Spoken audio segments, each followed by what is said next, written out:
Good morning and welcome to IndianOpen right here on BloombergQuint Live. I'm Neeraj Shah and with me is Devina Khanna. And Devina, good morning.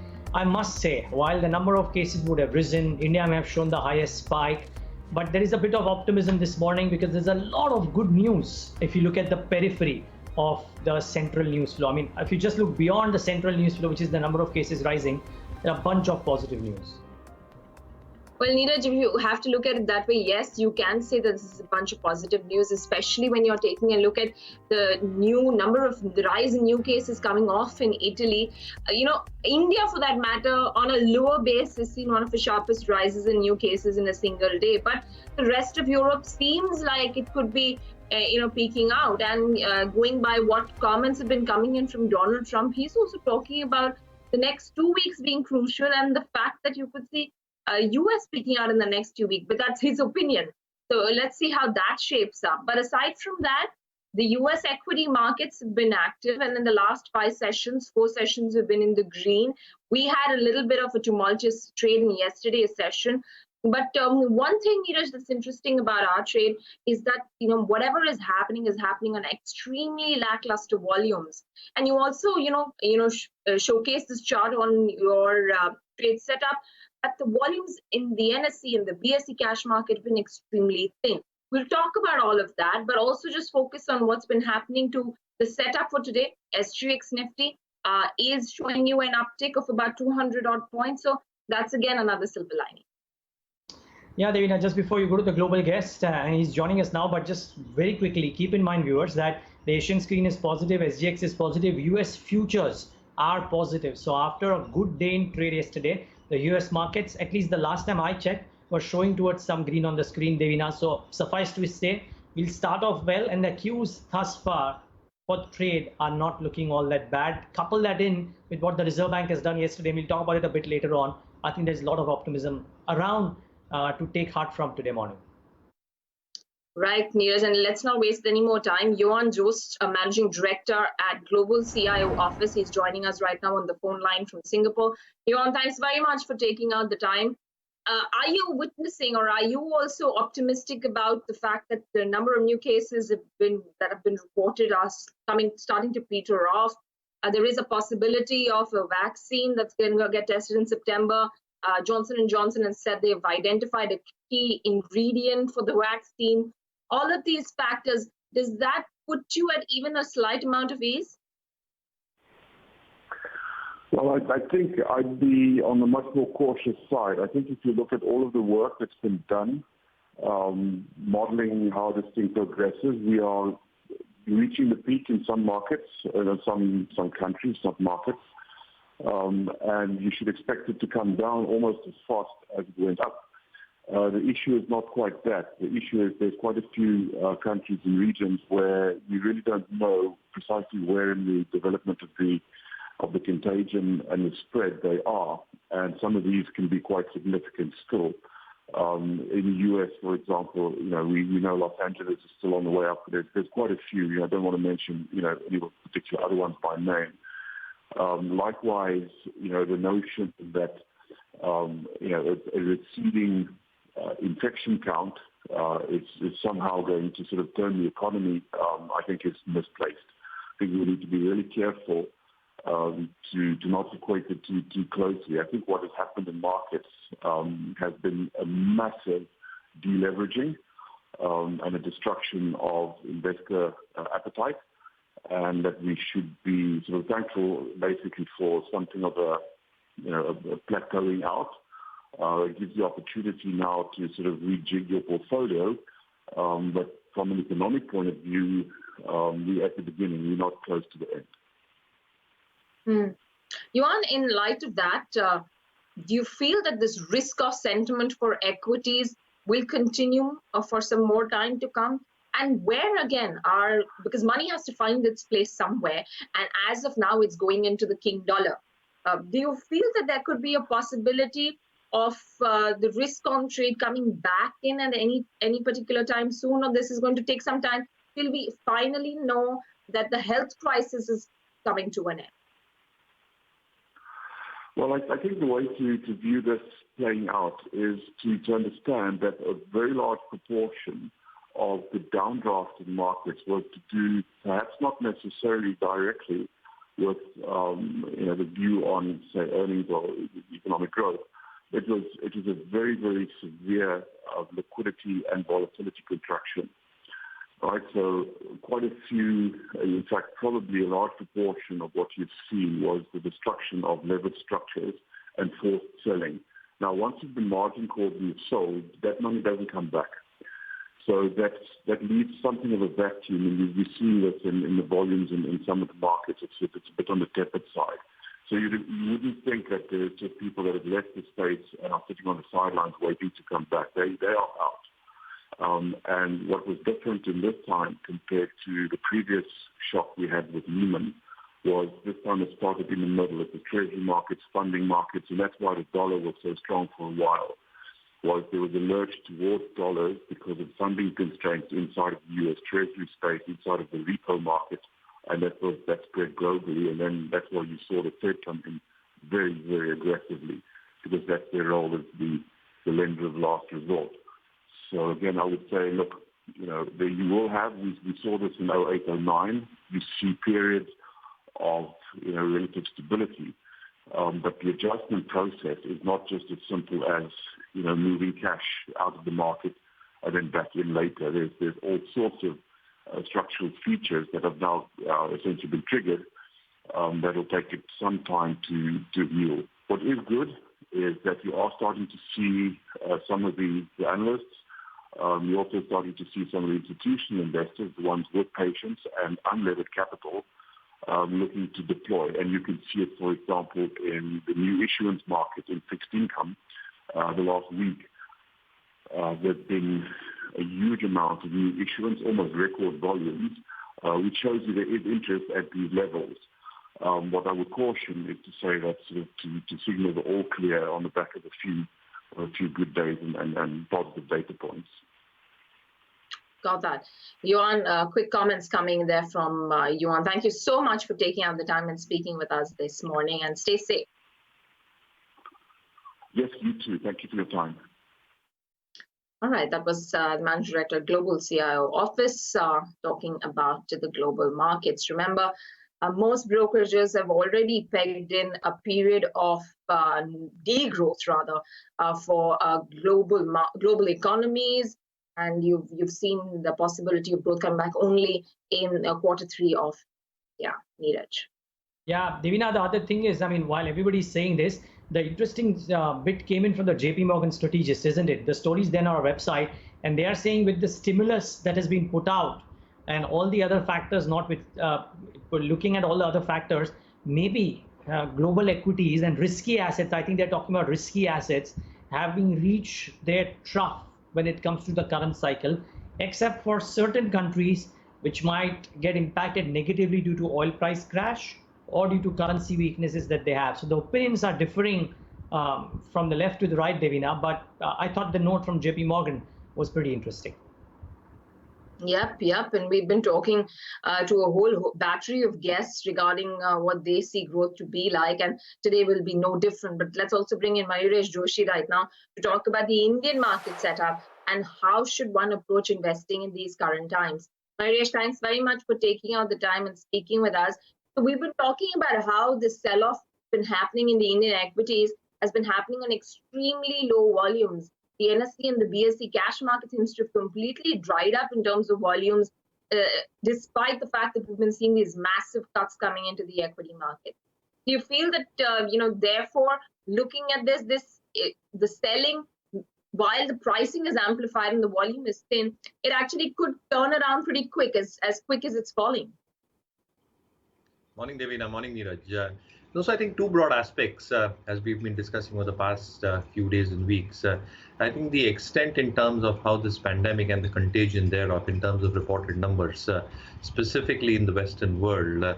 So you're talking in the morning as well, right? So the number of cases probably in Italy have started coming down. You're probably seeing some amount of stability come through for the other Western countries, specifically in the European region. what America is doing at this point of time in terms of accelerated testing. I think a number of cases are getting reported on a daily basis, but they want to do that because they want to probably get at the peak of the cycle very, very quickly. Having said that, I think the markets and the riskier assets, as Neeraj was mentioning, which involves equities significantly, I think how the entire contagion plays out over the next 1 to 2 weeks and how the curve flattens, I think that is going to be extremely critical. The second element in terms of our context as well, I think the volatility that the market has been exhibiting has been on two counts. One, I think, on how the global markets are reacting at this point of time. And the second element, obviously, is how the globe and India is reacting in terms of the economic fallout that will probably happen. Now, we're clearly into phase 3 of the markets at this point of time, where the economic deleveraging or the economic impact will start getting felt. Neeraj was just mentioning about a brokerage note, right? And there have been consensus estimates that the next quarter or two are going to be extremely patchy in terms of both GDP growth as well as earnings deacceleration actually playing out. So the markets have started gestating that the exact fallout will only become, we will be coming to that exact focal point with the next few weeks. But I think a lot of global stimuli, a lot of central bank action will take care of that part. So I absolutely agree. I think over the next couple of weeks, I think as the numbers start coming down, as the plateau of the curve starts flattening and it starts sloping downwards, I think the markets will start reacting accordingly. So I think two phases, as I said last time as well. I think the first phase will be typical defenses that will come to fore, which will include pharma, which will include consumption. But as that curve flattens and starts sloping downward, all your high beta correlation, even the beaten down sectors, for example, we've seen that in the US markets where your cruise stocks, aviation stocks have moved up significantly over the last few days. So yeah, I think that's how I'll play it, but we'll stick with leaders. So I think it's the right time over the next few days or weeks to prepare a huge shortlist. I think opportunities are going to come in a significant manner. And in my opinion, I think in the next few weeks, I think the bottom for the market will get definitely formed, both locally as well as globally. Okay. Now, okay, watch out for 3 or 4 things that you should be monitoring in the session today. One, the Reserve Bank of India move, and we'll be talking to Jayesh Mehta about it once the bond markets open at 9 a.m. But a clutch of newsmakers in the session, and I think you got to monitor on you keep an eye out for some of those as well. Mayuresh, come in on IndianOpen Bank. What they've announced yesterday in the investor call, 10% or 10 to 11% of deposits lost is huge in any circumstance, more so in the current circumstances. The stock has corrected quite a bit already, but do you reckon that there could be more pain in store for IndianOpen Bank? So morning, Neeraj, clearly I think that's one very important aspect that we look at, right? I think the credit deposit ratio is extremely critical from a bank's operating perspective. So what you have seen in the case of Yes Bank and the credit risk averseness that probably exists in the system, I think the need to probably get away from riskier banks, what the perception, at least at this point of time, is clearly getting played out. The second element, if you probably look at the stacked up numbers, till the last quarter as well, yes, I think there were some elements in terms of a spike in asset quality that you saw, but it was not that significant that one needs to get perturbed about. Yes, the lending, the sectors that they probably lend to, and the expectations that the provisioning that is required for a few stretched out sectors might keep on going up for this quarter and the next, along with the management change that has happened. But the kind of sell-off that you've seen is pretty brutal. What numbers you're probably mentioning at this point of time is one of the key parameters, because that is what also determines how the balance sheet growth will take place. So yeah, I think from a valuation perspective, it is looking very, very attractive. But whether I'll get in, no, I'll still wait it out, as I've said. I think for the banking sector as a whole, Neeraj, I think it's better off waiting for the numbers to come through. Because what you're probably expecting this quarter around is slowness in loan growth, which probably might extend into Q1. Spike in provisioning, though I think the moratorium has been given by the RBI, but at least for the stretched out sectors and assets, some pressures in asset quality that will probably get witnessed, some squeezing of NIMs that will probably happen because of the pass-through that will be required in terms of the cuts that we've seen from the Reserve Bank of India. And again, I think the treasury income, how they probably play out. So if you put in all these 5 factors, there is going to be probable pain on balance sheets. So I'm better off waiting out for the numbers. So I think you'll get very good quality stocks over the next few days and weeks, as I said, within the large cap private banks, excluding IndianOpen, obviously, at this point. Okay. Well, since IndianOpen Bank was one of the key newsmakers today, let's get in Somit, who joins in right now with that and all the other key stocks that you should watch out for today. Sumit, good morning. Good morning, Neeraj. I'll start off with Adani Transmission and Tata Power because the Maharashtra government yesterday has announced an electricity tariff cut of an average 8% for the next 5 years. Now, this is done to help the businesses and people tied over the COVID-19 crisis. Along with that, IndianOpen Bank on the back of the conference call that was held yesterday, and on the conference call, few highlights that was pointed out. Firstly, the deposits declined by nearly 10 to 11% post the Yes Bank saga, with nearly 70% outflows by state government and 30% by corporate. Now, this is according to the management. They said in the conference call. Now, the bank also said that they have replaced these deposits with long-term borrowings, and the new MDNC also reiterated its long-term stance of retailization of assets and liabilities. Also, they said that the bank plans to adopt calibrated growth in the near to medium term as focus moves to retail deposit and granular asset growth. Jubilant Life Sciences on the back of a Bloomberg news which says that some employees at the Mysore unit have been found COVID-19 positive. The plant has been shut down for sanitization and the workers have been self-quarantined according to the Bloomberg report. Reliance Industries, because the company will consider fundraising via NCTs on April 2nd. Suzlon and SBI, because Suzlon Energy has received approval from lenders led by State Bank of India to restructure its 14,000 crore rupees worth of debt, and the company is now working on finalizing various definitive agreements with the lenders when it comes to this restructuring. And lastly, a couple of stocks in the back of Pearl deals. Firstly, Rajapalyam Mills, where Morgan Stanley has acquired 2% stake, and Team Lease Services, where Enam Investment Services has sold nearly 0.6% stake in the company. Right, Sumit, thank you so much for bringing us those stocks in news. Keep them at the back of your mind as we set up the trade this morning. Mayurish, I want to actually pick up, the power stocks there, Tata Power, Adani Power, and the tariff cuts that's been announced in the state of Maharashtra. I had a word with Mr. Praveer Sinha yesterday, and in our conversation with regards to the impact of COVID-19, he said that plant load factors have come to about 55%, but he's expecting it to pick up in the summer months to come, and that's when much of the demand starts to come in.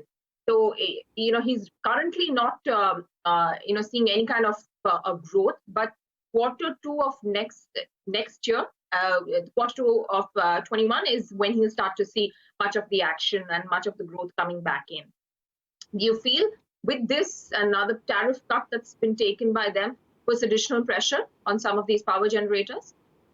Oh, it does, Devina. And again, I think if you probably look at even the business dynamics, both from a balance sheet perspective, as well as the cash flows that these companies were generating, they were obviously in distress even before these power tariff cuts had taken place. So what has probably happened and transpired for the industry as a whole, and with the power tariff cuts coming through, I think the earnings hit is expected to come through. Yes, I think demand will pick up as peak summer starts coming out, and Q1 numbers will be definitely better in terms of both PLFs picking up, and therefore I think the kind of expectation that one has, both from a volume and the reported tariff per kilowatt hour being compensated with the fall in tariffs actually playing out. But I think the overall cash flows still remain very, very soft for a lot of these power generating companies. Yeah, so I'm better off staying away from them. Maybe trading bets, not an investment option for me. All right. That's Adani Power and Tata Power. So expecting to see a pickup in demand. Management also said that there are some talks with the CERC with regards to payment terms by Discom. So keep a track of all of that. Also bringing in our technical experts this morning, Amit Harshekar as well as Gautam Shah. Both of them are here with us. Gentlemen, good morning to both of you. After the breach of 8,300 in yesterday's session, what's the call on the index? First up, Amit, over to you. Well, good morning, Devina. We still believe this market is a buying opportunity even after such a high volatility. Basically, if you see from a larger perspective, SEBI has increased the margin requirement for stock futures significantly. I think that has created major entry barriers for long positions. But overall, we see this market is into an extremely volatile terrain. Plus, on technical parameters, the decline what we are seeing in this market is on very thin volumes. Plus, if you see the setup on Nifty on RSI front, it is clearly giving you a breakout from an oversold terrain, and plus we have a positive divergence visible on the RSI front. So overall setup on this Nifty, we believe this market is poised for a up move of more than 25-30% on the Nifty terms. So any decline, even at current levels, I think this market is providing you a golden opportunity to create long positions. Okay, a positional call from Amit Harchekar on the long side. Thanks for that, Amit. Gaurav, if you are with us, what's your stance on trade this morning? Good morning. As far as the Nifty is concerned, if you look at the intraday charts, if you look at the 2-hour charts, yesterday we saw a halt at levels of 8275, which is the 2-hour Kijun support area for the Nifty index. And if these levels are sustained, we can see a bounce back. I would not be playing for the positional view as of now, but yes, there can be some bounce. As Amit said, Nifty is indeed in the oversold zone, so there can be a technical bounce back that cannot be ruled out, and we can head towards a level of around 8450, 8500. Now it would be interesting to see whether we are sustaining above 8500. If yes, then we can see some further up move. Else, Nifty can see a range bound move between 8200 and 8500 for next couple of trading sessions. For today, keep 100 point stop loss, and Nifty can head towards 8400 to 8500. Okay, so in light of that view, Gaurav Bisa, I'll come to you back first. What is it that you're recommending in terms of stocks today? The first recommendation would be on Titan, where we have seen from lower levels of 850, 840. We have seen some amount of covering emerging. Some cash-based buying has also been observed on hourly charts. The stock is on the cusp of giving a good breakout. When you keep a stop loss of 920 on the upside, 960, 970 is what I would be expecting. That can be seen today itself. Second recommendation would be NNDC. Not a very trader's favorite name for that matter, being a PSU, but if you again look at the intraday charts, we are seeing a decent breakout on hourly and 2-hourly charts above level of 74, 75. Using that as a stop loss, one can buy for immediate target price of around 79, which if sustained can lead to a push towards 82. So today we can see NNDC move towards 79 and 80. That is sustained by tomorrow. We can see the stock heading towards 82 as well. Okay, so that's Gaurav Bisa's call. Amit Harchekar, you're a positional long, but what about the near term? Are you taking any short-term trades on specific stocks? Yeah, absolutely. We have a very positive view on Reliance Industries.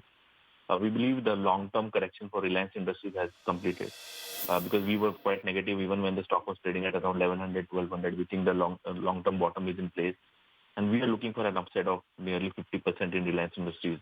Basically, our logic is the Nifty Energy Index, where Reliance becomes a heavyweight stock. I think that has entered into a long-term potential reversal zone, and that index is also positioned for upside of 50% in the near term. So we believe financials will underperform, and we think Reliance will lead this rally in the coming days. From a levels perspective, on a very short-term basis, we are suggesting a stop loss of 979 on the future front for Reliance Industries, and we are looking for a target of 1200. Our second call would be buying Dr. Reddy futures. Here the rationale is we see a long-term base getting formed for Nifty Pharma Index, and if you see the larger structure, it has evolved into a falling wedge pattern. So we see a lot of longs is likely, long buildup is likely to take place around the zone of 2850 to 3050 in the Dr. Reddy's front, and we see a minimum target of 3350. However, on a conservative basis, we are expecting a target somewhere around 3750 to 3800. But in next 2 to 3 days, we see 2860 can be kept as a stop loss, and minimum target we are seeing is around 3350. Those are the stocks recommended by our technical experts. Mairesh, the big one in the elephants in the room is Bajaj Finance and HDFC Bank. The pain just doesn't stop. What happens here? I mean, while you keep hearing from various quarters that valuations are becoming better, the prices are becoming attractive, but there's still a little bit of hesitation to get into these stocks. Well, yes, I think as I mentioned earlier as well, the credit risk averseness is clearly getting played out on all these stocks.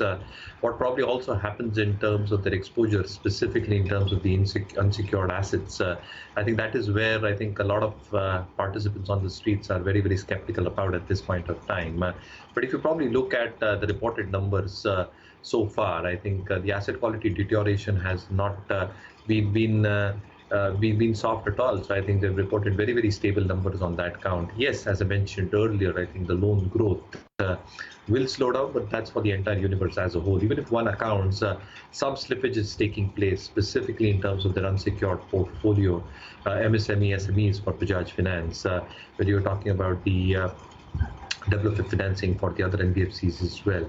I think how these asset quality pressures will play out is something that the street is a little bit skeptical about.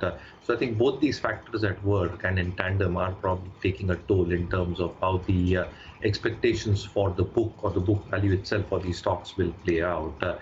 So my own sense is, yes, I think valuations have come off significantly. They've become very, very attractive even through their own standard deviations from a mean and average perspective of the last 3 to 5 years. But whether you enter now, I think let the market stabilize, Devina. So again, I think the point that I'm trying to reiterate is all these leaders are available at very, very attractive values at this point of time. But give it a few more days. I think if the numbers are to justify in the next few days or weeks, I think there will be a better opportunity to probably get into these stocks. The high beta correlation itself means that if the market does find its base and feet over the next few weeks, these stocks will be the first that will react very, very positively because of the strong pedigree that they probably possess and the strong management and the corporate governance that they probably also instill within themselves. So it's just a matter of time that these stocks will start reacting both to their numbers and in terms of their long-term valuations as well.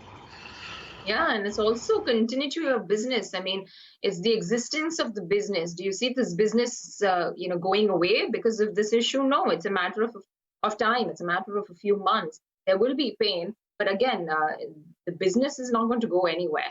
But just from a chart point of view, while we've seen all of these stocks within the financial space correct, Gautam Shah, I want your take on ICICI Bank, which is now very quickly approaching 300. What would the trade look like here? If you look at ICICI Bank, I think this is one that one should play on a positional basis for the reason that if you look at the monthly charts, it's taking support exactly at the cloud area, the support which comes around levels of 265 to 70. So any dip in the name towards 290 can be bought, keep a levels of 265 to 70. And on the upside, if these levels sustain, it can head back towards the level of 375, 380. So as far as trading is concerned, it is going to be difficult trade for the reason that we have seen multiple breakdowns happening. It is given a close below the weekly cloud. That means that the medium-term trend is going to remain weak. And in the current structure and hourly charts or in the intraday charts, I would not be too keen in buying the name. We have seen a gap that has been filled around levels of 320, 325. And on the higher levels, there has been a double top formation sort of happening on levels of 360 even on hourly charts. So in my opinion, one has to be a little bit careful. And it would be sell on rise for time being. And if somebody wants to buy, keep a positional view, buy at 20-25 points lower. Okay, the other question is on companies which are in news currently. Now, Mayuresh, do you track Cipla? And there's a lot of chat about what with the current portfolio will Cipla emerge as a dark horse for an investor who wants to buy the stock. Fundamentally, how does Cipla look? Well, Neeraj, so again, yes, I think the news surrounding the COVID and the expectations thereof, and again, I think the portfolio that they possess, I think that is keeping the stock in momentum. So that might very well continue. But again, what has probably happened and transpired in terms of the FDA issues for a lot of these plants, how the approvals come through, specifically in terms of their key launches, specifically the inhaler or the respiratory launches in the United Kingdom or the UK market or the European market and the North American market as well. I think that's going to be very, very critical from an earnings perspective because these niche drugs is something that are going to be earnings drivers for these pharma companies. So what we've probably recommended and what we've probably shortlisted, not absolute buys at this point of time. But again, I think Ipca Labs might still be a huge beneficiary of what the US FDA has done in terms of the leeway for its plant, Ratlam, Silvassa, as well as Pithampur. I think they clearly got impacted because of export formulations. Formulations still form a huge chunk. Debt equity not too significant at 0.13, expecting earnings and the revenue growth to grow at a very, very steady clip. And if the drugs that they probably make in terms of the APIs, hydrochlorine, chloroquine, and again, if the implications thereof are going to be very, very effective, both domestically or globally as well, I think the offtake itself will ensure that the earnings and revenue growth stabilizes. A few of the MNC stocks, pharma stocks as well, probably on our shortlist radar as well. So when you put in an Abbott at this point of time, is probably also creating a testing kit. And the expectations of its branded portfolio actually is going at a very, very steady clip. Low tax rates, expectations of margins stabilizing around 21, 22 odd percent. ROE is extremely strong at this point of time. Or even Sanofi to a certain extent, if it catches up on its price action over the next few days or weeks, the expectations of the insulin portfolio actually holding up. Yes, impairment is there for Mayuresh will have to come back to you on these names, but pre-open on your screens, you've got the first tick on the index is a positive one, and that's probably what the Asterix Nifty had suggested. Well, but it's too early. It's just the first minute, so wait it out. 8,465 on the Nifty, with Sensex higher by about 2% Just about 4 stocks currently in the red. Amongst the gainers is IndianOpen Bank, that's showing you a 10% uptick. Tata Steel is showing you a 6.5% uptick. HDFC Limited, Britannia up about 6% apiece. 5% for Reliance Industries. Grasim is up about 4.8%. Icici Motors, Infosys, JSW Steel, Tata Motors at 70, I think now 71. HDFC Bank is at 859. Icici Motors, that's up 3%. Hindalco is up 2.9%. Titan is at 970. SBI 191, that's up about 2.5%. Well, Vedanta, Coal India, Bharti Infratel, Bajaj Finance are all trading higher in the green. Asian Paints is up 1% as well, and so is India Bank in between. Only one stock, and that's Bajaj Finance. Right now, that's down about 0.5%. So that's a little unfortunate in a market like this. The stock's down 0.5%. For the currency, no major change. There's a slight strength that's come into the US, the INR versus the dollar. So 75.5 from 75.59 to the dollar is where we've got the currency trading at. But interestingly and more importantly, as and when we get the bond yields, Neeraj, that's going to be a closer watch. Yeah, the big move by the Reserve Bank of India. And before we mark other stocks, I think it's important to get in Jayesh Mehta. He joins in right now with his thoughts on what this move could mean over the long term. Viewers, trust me, this should be viewed very, very positively. Jayesh, how are you reading into this move? The first of the steps to get India included in the global bond indices? Yeah, this has been a long time talk. Actually started in 2013. Of course, that time the requirement by the guys who manage index was very different. But over a period of time, I think there is a view that a single stock with no restriction can also be part of the index. And, getting 5 stock, I think the market was expecting sometimes in next 6 months or so, maybe 1 or 2 stocks or maybe 3 stock securities. But instead of that, now we have 5 securities and, additionally, all the securities issued in 2021 of 5-year, 10-year, and 30-year maturities will be automatically included. So from that perspective, it's a good number of securities to start with. And now we have to see among the 2 global index, guys who are the one who is going to include it quickly. Jayesh, this may not have near-term views, right? Because we're seeing consistent outflows. Just map the near-term, and then what could this do over the medium term as well? Let's say over the course of the next 6 odd months when the appetite or the opinion changes a bit. So, we were in a way little bit lucky, because if you really look at it like, real hot money was really not invested in India when this whole move started because the view on currency was negative. So typically the guys were not really there. Of course, there were other investors who did sell off in last 1 month. Basically, the whole of March, we saw a lot of selling. That sell-off did come in. So that immediate view, that is whatever the global deleveraging of the investors is happening or, redemptions are happening, that sell-off will continue till the time being. Of course, this is not going to be immediate. Whenever the index, keepers next committee meeting or something happens, whenever they take up maybe 1 or 2 months, it could take, or maybe 3 months it could take. We don't know.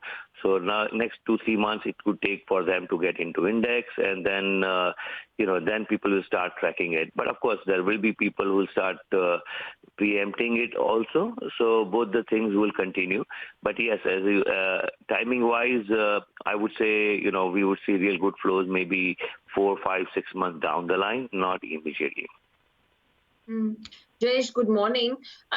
Just want to get your sense in as far as what could be the appetite for such paper. While they've opened it up under the FAR, is there enough and more appetite, and were people waiting on the sidelines for this opportunity to invest in the Indian bond market? So, till now, the investors we had very few long-only investors or a sovereign fund who were actually there, very limited of that. More of them were more opportunists. That's why we always see, suddenly you have the limits full or you have a lot of gap available in the limit. So it was always depending more on the currency view, more on the macro India, then it was more of view-taking investment which was happening.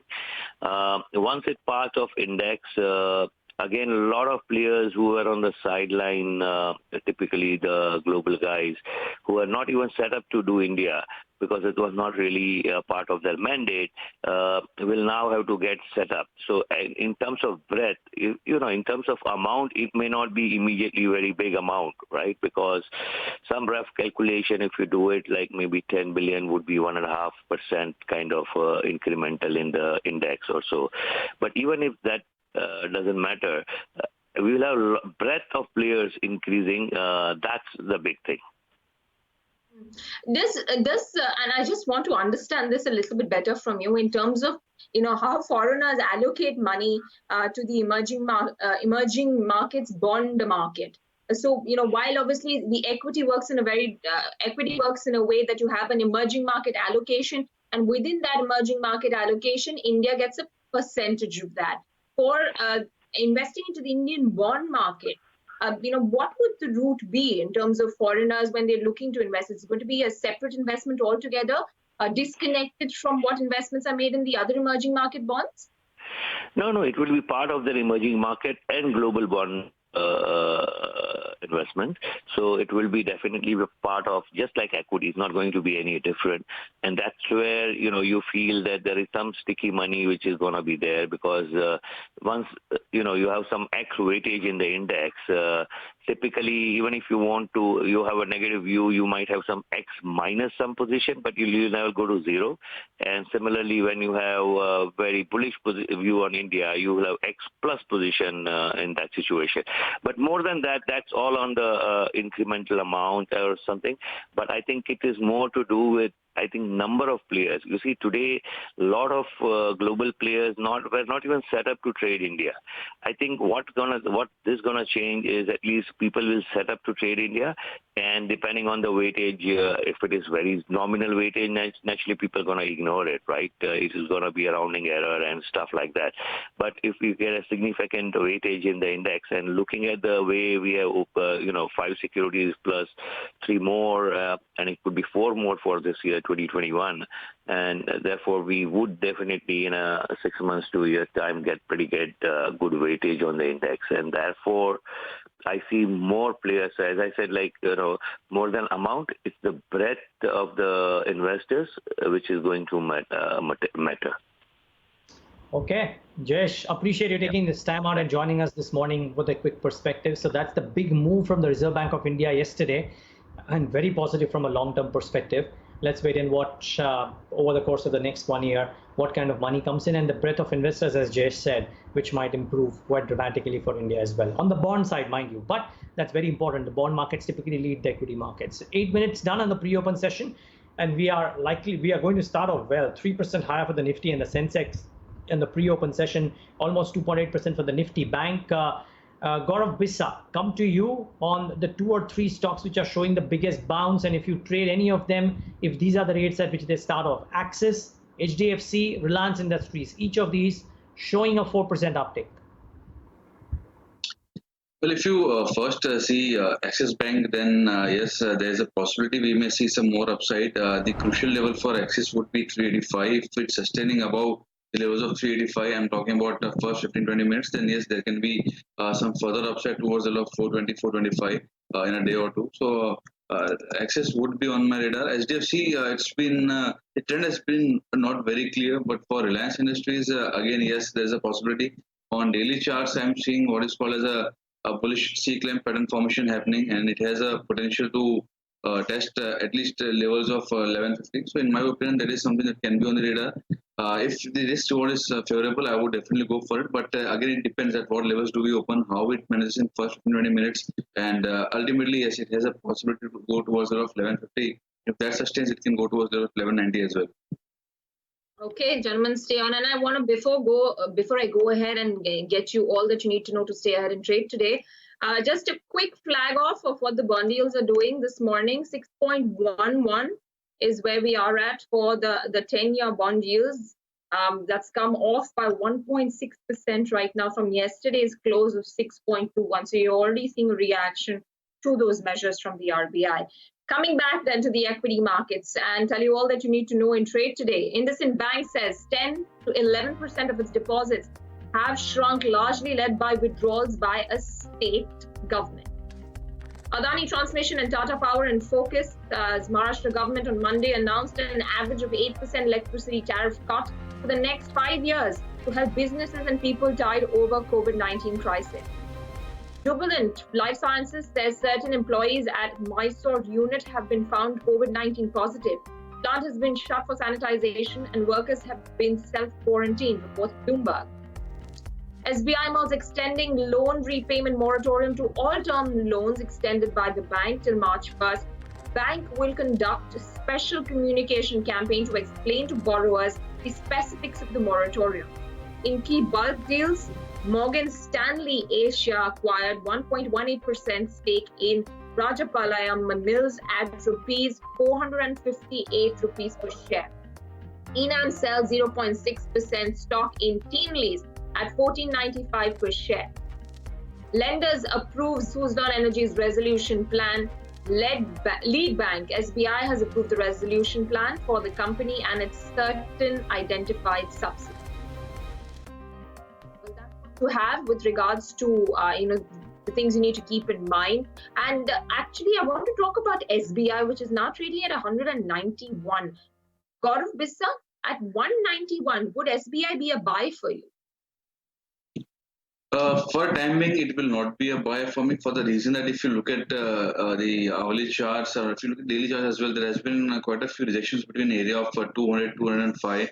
There can be a bounce towards the level of 200, but whether that sustains, that is the real question. So in my opinion, such stocks should be bought once there's a breakout sort of. So you buy about levels of 200, 202, keep a stop loss of 198, and then you play for targets of 215 kind of levels. But at the current juncture, I would give it some more time to stabilize. By the way, IndianOpen Bank is showing this streak of 3% of a downtick. So we have discussed about it fundamentally. Before we take in the final call from Mayuresh Joshi, quick thoughts, Amit Harchekar. What do you do with an IndianOpen Bank, 3% lower? Well, we still have a negative view. We think this stock is heading below 200 in the near term. So again, at these levels, it's a shorting opportunity. Below 200. That's quite a prediction. Let's wait and watch. I mean, it could well turn out. I'm not smirking at Amit Harchekar's target. I'm just surprised that at 400 after the correction, he still believes that there is so much more downside left to that stock. Could well be. You never say never. So let's wait and watch. Mayuresh Joshi, one quick thought, 60 seconds. Is there something that you're looking to allocate some money to, not entire stuff, but one stock in which you are looking to allocate some portion of money? So that's why I said, Neeraj, I think 1 or 2 days. And if the market stabilizes, finds a base, if there is a package announced as the Niti Aayog chairman was saying, I think that can get positives for our market. So yeah, pharma stocks in focus because the first leg of this move will be driven by pharma and consumption because of the volatility. So Ipca Labs will be something which I'll be shortlisting. Ipca Labs it is from Mayuresh Joshi. Mayuresh, as always, it's a pleasure having you. The next time we'll talk about some of the specialty chemical companies as well. But for now, thanks so much for joining in today. Sure. Thank you. That's Mayuresh Joshi with his thoughts on the markets and specific stocks. About a minute left for the markets to kickstart trade. Well, let's ask our guests their top calls for the day today. Gaurav Bissa, the one stock that you'd bet on this morning. Well, Titan is the one that can be on the radar. It's already moved up a bit. This was seen in the pre-open. So that is one name. If you get around 10, 15 rupees lower, that is one name. The momentum is strong. Covering is also possible. And apart from that, Tata Steel is another name that is looking interesting. When it first observes 250 and if that sustains, we can see a move towards 2025 in a short span of time. Okay, Amit Harchekar, quick 20 seconds. Your top call. Well, I would buy IGL at these levels. We are quite positive on energy space. We are looking for a target of 425 for IGL. Stop loss we are recommending would be 340 on a closing. Okay, watch out for IGL too. Though I must say it's been dropped by Morgan Stanley in the Asia Pacific focus list. So I don't know how the trade would be today, but nevertheless, we'll talk about that post-market open. But the market's about to kickstart trade.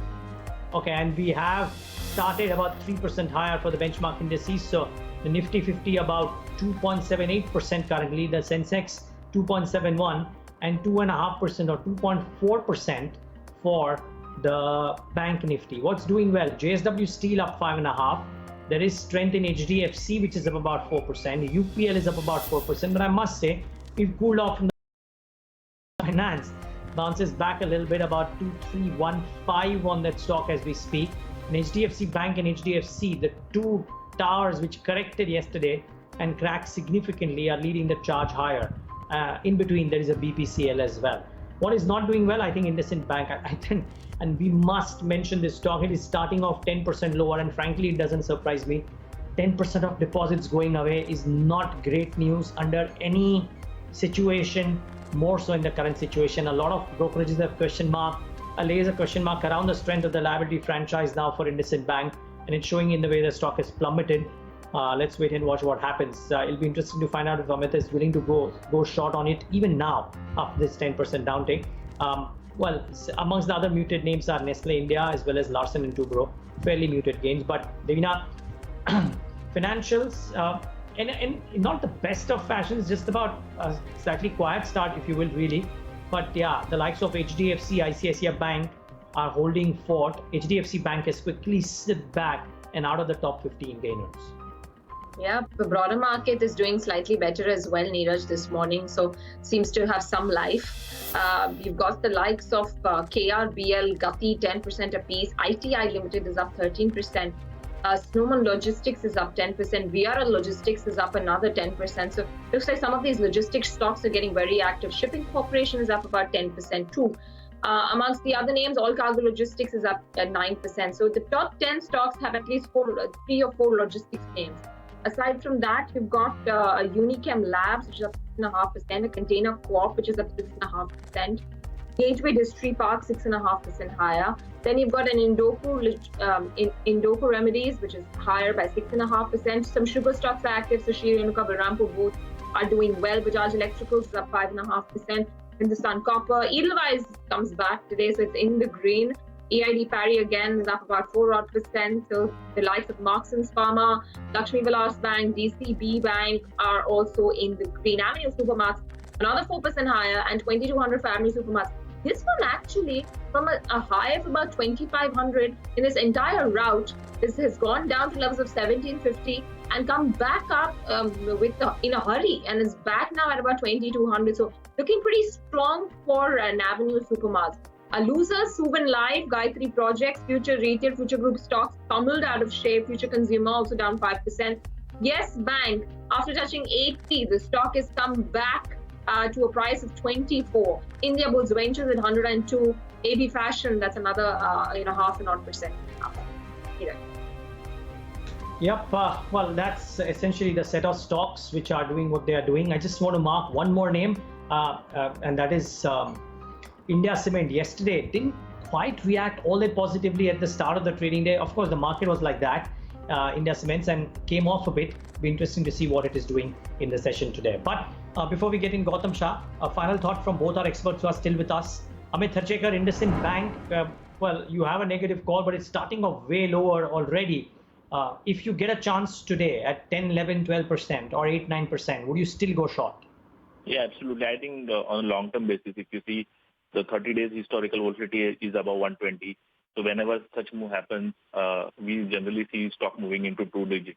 So I think still it's a good opportunity to short. I don't think so. There would be a lot of exit which would be happening even from a mutual fund perspective. So you will see a lot of delivery-based selling even at lower levels. So I think still it's a shorting candidate. Okay. Gaurav Bisa, any thoughts on the metal counters? All of them have started off well.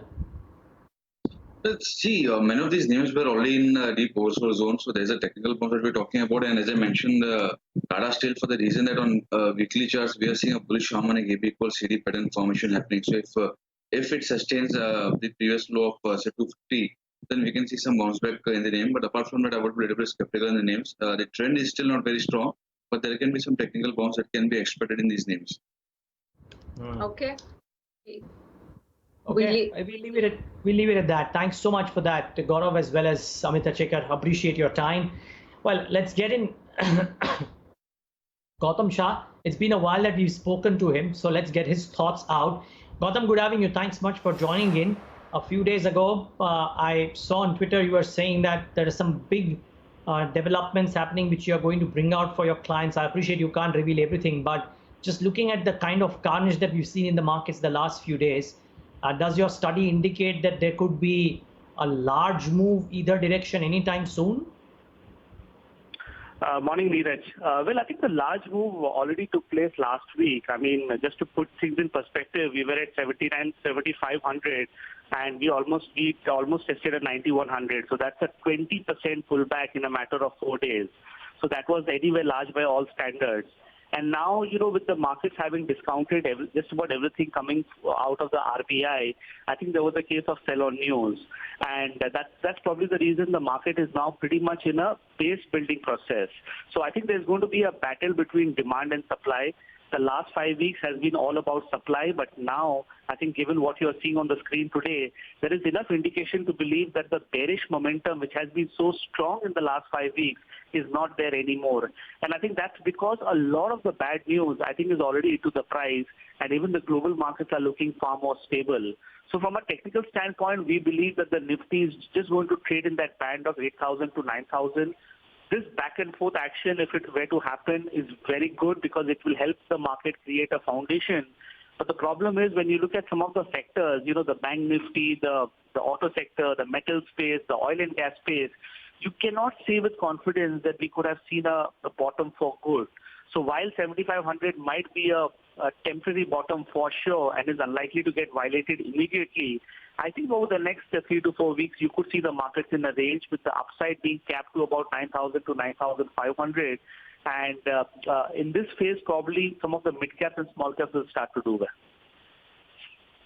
Gautam, good morning. I just want your view on how the markets have been moving on decreasing volumes almost on a daily basis since the last 1 week.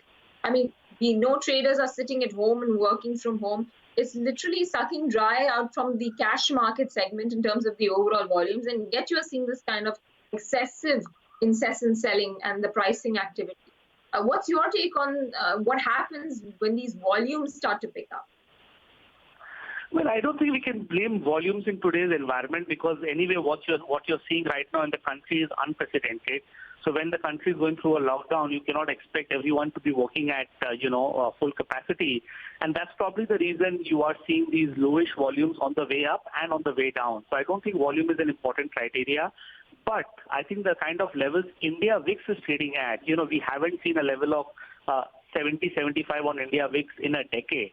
So when you have such a level on the VIX, you have to expect moves of 3, 4, 5% on a daily basis, which is exactly what has happened. But the point which I made earlier was that the sellers are being challenged. I think that's good to see because after the waterfall decline that we saw in the last 3 or 4 weeks, there were all kinds of levels being talked about on the downside. At some point of time, sanity had to return, and it's good to see after what has happened last week, the market is finding support around the 8,000 mark, which I think is anyway a long-term support. But is it going to lead to substantial upside on the indices? No. I think a lot of large cap stocks are still overowned. So every time there'll be a rise, they will find selling pressure. But I think the mid caps and the small caps definitely offer a lot more value. And if the Nifty were to stabilize in this range, which is my view, I think stocks will do far, far better than the indices themselves. Right. So 9,500, is that the top you're placing, Gautam, for a bounce? Yes, I think so. We were working with 9,000, 9,100. We got that on Friday, and then, we corrected a little bit. So 991 I think would be an immediate resistance, and 9,500 is a sort of a ceiling, for the next 4 to 6 weeks. Okay. Gautam, let's talk about Nifty Bank then at 19,100, a far greater pressure point for the Indian equities, which is also the main reason why you're seeing a drag on the Nifty as well. The Nifty Bank stability is of prime importance right now. When does that happen? Well, that's the problem. And to understand the Nifty and to understand the overall market, you just have to look at the Bank Nifty. I think this was the index which led the market up in the last couple of years. And now this has been the index which gave you the first indication 6 weeks back that there was a problem. If you remember, I highlighted it on your channel that, the Bank Nifty was diverging while the Nifty had made new highs at levels of 12,400. And with the kind of unprecedented fall that you've seen in the Bank Nifty, you still do not have indications that it could have bottomed out at that level of 16,500. And I think that's really the problem. Apart from a Kotak Bank or maybe an ICICI, nothing in the Bank Nifty has a good setup right now. And if our view is that the Bank Nifty will go on to make a lower low, which I think is possible, I think at some point of time it is going to put severe pressure on the Nifty as well. So the banks need to stabilize at some point. If at all that happens, I think very unlikely, you will have the market stabilizing in a range. Otherwise, I think there could be another round of correction led by the Bank Nifty. Gautam, good you brought that point up. I know you don't talk specific stocks. I don't know if you want to make an exception but I'm giving you a broad basket. These three quality names in the financial space, HDFC Bank, Kotak Bank, Bajaj Finance. What are you observing in the selling there? Because, on most days that we see the stocks come off, the volumes aren't exactly very, very thick. They are coming down on arguably fairly thin volumes. What do you make of that? There are no buyers, Neeraj. I think nobody wants to buy in today's market. You could have the best of fundamentals behind you, and I think there are so many stocks which have some wonderful fundamentals, but then they still keep falling on a daily basis, and I think that's happened in the top 5, top 10 stocks as well. I think in this market, we want to look at relative strength, and when I look at relative strength chart, I think Kotak Bank is probably the only stock which really stands out. Otherwise, everything else, is looking quite weak. HDFC Bank, you need to understand where it's coming from. The kind of rise that it has seen in the last 3 years, what has happened so far in the last 5 weeks is still quite small in comparison to the rise. And therefore, I think anyway, because the stock is so overowned, and there was a sort of a hurdle which was broken some time back, I think it will continue to underperform going forward. And if an HDFC Bank underperforms, it will not only impact the Bank Nifty, the Nifty, and the sentiment of the overall market. So I think these are points that you need to consider, and therefore one should not get carried away with very bad days or very good days. This is a time for stock picking, and I think our favorites right now in the current market is pharma, IT, and FMCG. I think the defensive space are looking very good. Given what has happened in the last 1 week, I think this is a space that will stand out for many, many weeks to come. Okay, and that's an interesting observation. By the way, keep in mind, viewers, Bajaj Finance has slipped into the red again. It's 2162 now, 3.5%. So I think the point that maybe Gautam is making as well, and easy to make that, I'm just saying that it's the absence of buyers which is leading to this kind of fall on the volumes we're seeing. There's just nobody willing to buy it. Manish Chokhani spoke about it earlier as well, last week, that there's just no buyers. People aren't putting in money to work right now. So let's talk about the pockets that you're interested in Gautam. And IT, would you reckon that, would it be a defensive move that you anticipate in this space? Typically a slightly sluggish move, which is what it would usually do, or do you anticipate some not really frenzied buying in such a scenario like this, but a slightly more than expected, more than usual kind of a move in IT? Well, I think for the first time, Neeraj, in a long time, you have the entire market decimated. Nothing has really stood out. And if you go back and study bear markets, what you'll notice is that after a period of price correction, there is a longest time correction wherein the market tries to build a base. I take you back to October 2008, when the Nifty tested a level of 2300 and it bottomed out. For 6 months after that, it did absolutely nothing. It was in a band. It did not break the lows. It did not make new highs. And that's exactly the kind of phase I expect over the next, many months. So the market is not going to go up in a hurry for sure. I think there are stocks which have been, smashed, and I think they will come back.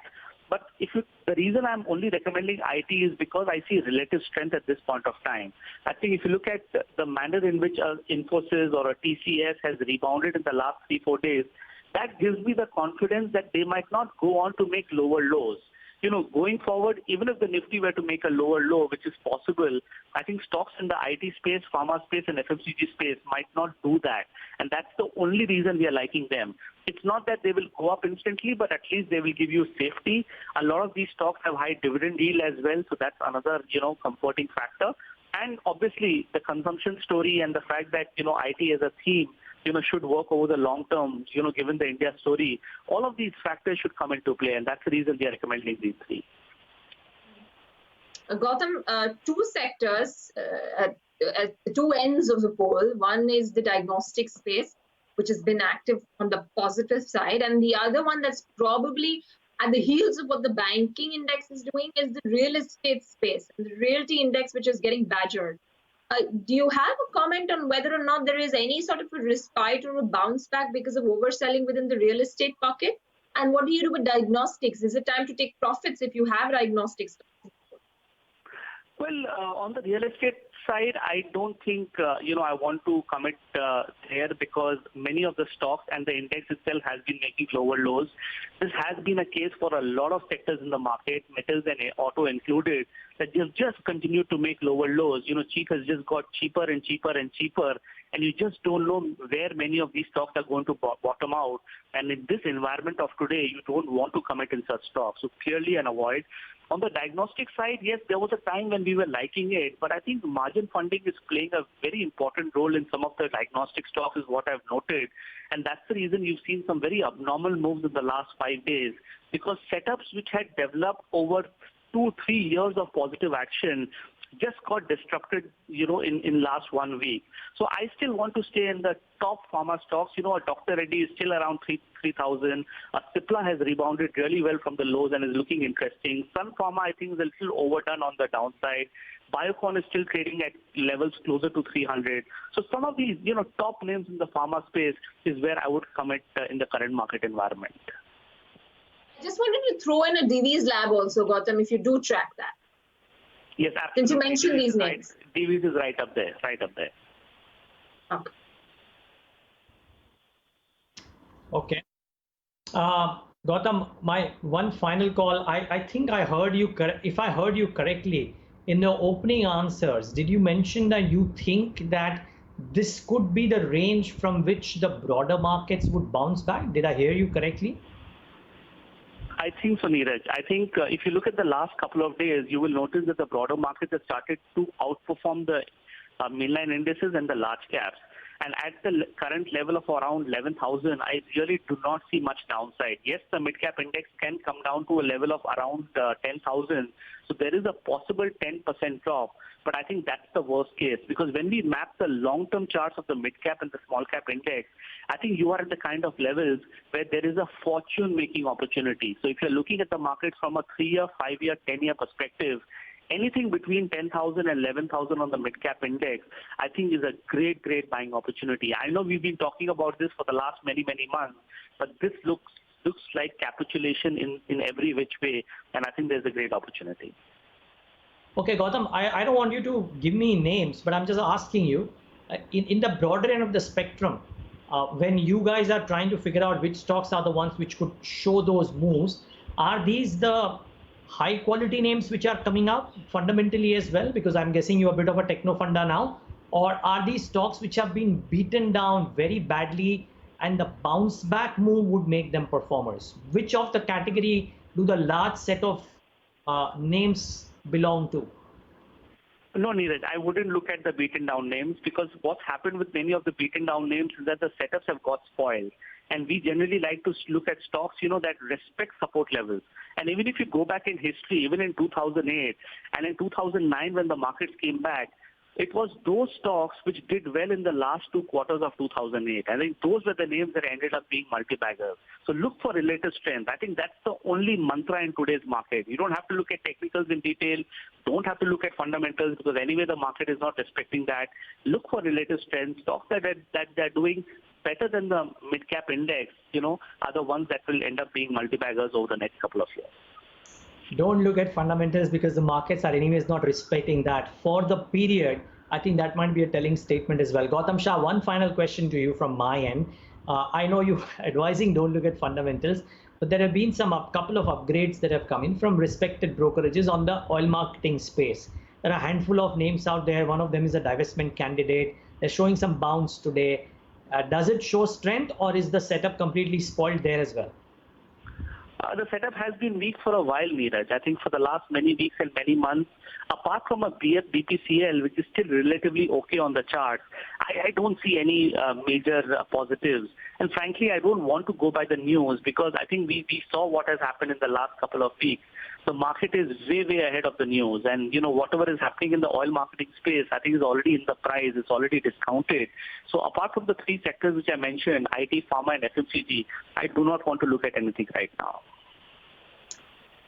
Gautam, we'll leave it at that. Thank you very much, as always, for joining us and putting things into perspective for us. So, yes, there is a whole host of opportunities in the broader market space between mid-cap levels of 10,000 to 11,000. That's Gautam's view. And for the index, placing a resistance somewhere around 9,100 or 9,500. Markets holding up. We've got minor gains, 1% higher this morning for the index, as well as the Nifty Bank, which is not doing a whole lot much to support it, just a third of a percent higher. But that's all that we've got for you here on Indian Open. From Neeraj, myself, and the entire team that's put this show together, thank you so much.